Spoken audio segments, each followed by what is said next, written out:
Analyst Parthasarathi Potluri గారు ఏమంటున్నారంటే, ఇదేమీ పెద్ద వార్త కాదు, కానీ నిజమేమిటో తెలియాలి అంటున్నారు. యోగి ఆదిత్యనాథ్ ఉత్తరప్రదేశ్లో హోటళ్లు, రెస్టారెంట్లు, డాబాలు మొదలగు వాటి మీద యజమానుల పేరు, లైసెన్సు నెంబరు, ఎప్పటి వరకు చెల్లుబాటు అవుతుంది అనే తేదీను బోర్డుల మీద వ్రాయాలి అని ఆదేశాలు ఇచ్చారు. దీని మీద వచ్చినటువంటి ఇమీడియట్ ప్రోపగండా ఏంటంటే, ముస్లింలను టార్గెట్ చేయడానికి యోగి ప్రయత్నిస్తున్నారు అంటూ స్టార్ట్ చేశారు. ప్రతిపక్షాలు ఓండ్రబెడుతున్నాయి ఈ విషయంలోనే.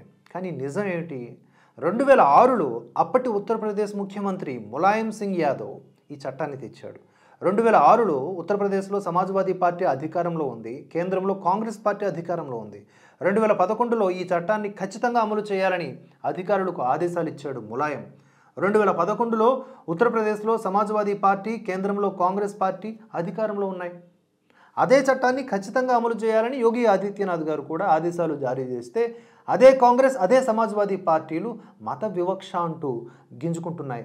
This is what called hypocrisy.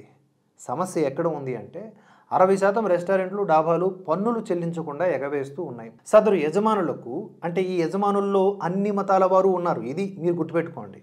So ఈ సదరు యజమానులకు మున్సిపల్, జిఎస్టీ అధికారులు నోటీసులు ఇస్తే స్పందన ఉండటం లేదు. ఒకరిని చూసి ఒకళ్ళు, మనం చాలామంది ఉన్నాంలే, మన మీదకి ఏమన్నా గట్టిగా యాక్షన్ తీసుకుంటే రోడ్ల మీదకి వచ్చేద్దాం అనే మూమెంట్ క్రియేట్ చేసుకుంటున్నారు వాళ్ళు.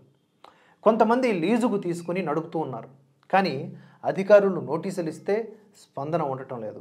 ఎందుకంటే సదరు వ్యక్తి అసలు యజమాని కాదు కదా. సమస్య ఇదైతే అప్పటికే అమల్లో ఉన్న చట్టాన్ని కొత్తగా యోగీజీ తెచ్చినట్లుగా డ్రామా ఆడుతూ ఉన్నాయి కాంగ్రెస్ అండ్ సమాజ్వాదీ పార్టీలు.